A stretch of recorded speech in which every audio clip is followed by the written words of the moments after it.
नई पत्तियों की खुशबू हवा में तैर रही थी। फूल खिले थे, चारों ओर रंग बिखरे थे। बसंत का मौसम आया था।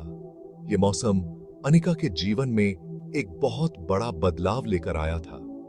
25 साल पहले इसी मौसम में उसकी जिंदगी पूरी तरह से बदल गई थी। आज फिर वही दिन था, आज फिर वही मौसम था। अनिका के मन में बहुत उथल पुथल हो रही थी। पुराने दिन याद आ रहे थे। उसका बचपन, उसकी शादी, उसका परिवार, सब कुछ आंखों के सामने घूम गया। क्या खोया था उसने, क्या पाया था उसने। जिंदगी ने उसे बहुत कुछ सिखाया था। आज वो और मजबूत थी, आज वो और समझदार थी। अनिका एक साधारण परिवार की लड़की थी। उसकी आंखों में सपने थे। राज एक नौजवान था जो उसके जीवन में एक नई उम्मीद की तरह आया था। उनकी मुलाकात अचानक हुई जो जल्दी ही प्यार में बदल गई। राज का हंसमुख स्वभाव और प्यार भरी बातें अनिका को बहुत पसंद थीं। उनकी शादी धूमधाम से हुई। अनिका का परिवार बहुत खुश था। उन्हें यकीन था कि राज उनकी बेटी का बहुत ख्याल रखेगा। शादी के बाद अनिका अपने ससुराल आई। यहां उसकी जिंदगी एक नया मोड़ लेने वाली थी।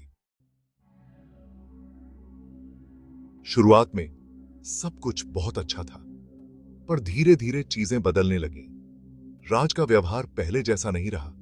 वो अक्सर देर से घर आता, कभी कभी तो रात बिताकर आता। अनिका को चिंता होने लगी। उसने राज से बात करने की कोशिश की, लेकिन राज ने उसकी बात नहीं सुनी।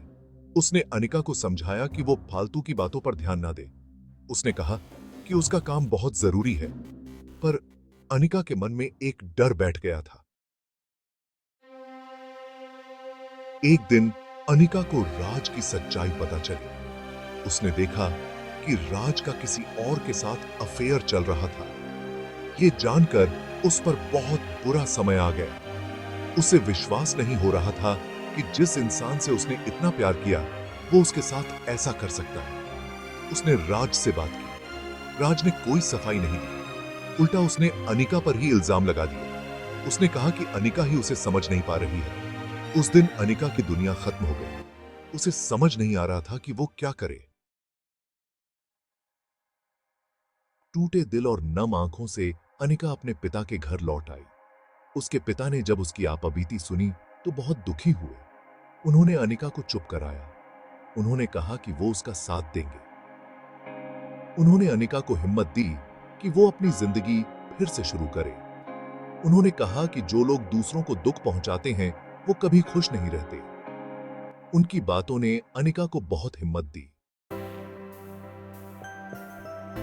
धीरे धीरे अनिका ने खुद को संभाला। उसने अपने पिता की मदद से एक छोटा सा काम शुरू किया। उसने अपना पूरा ध्यान अपने काम में लगा दिया। वो अपने बेटे को अकेले ही पालने लगी। उसे यकीन था कि एक दिन वो अपनी मेहनत से अपनी पहचान बनाएगी। वो अपने बेटे को अच्छी परवरिश देना चाहती थी।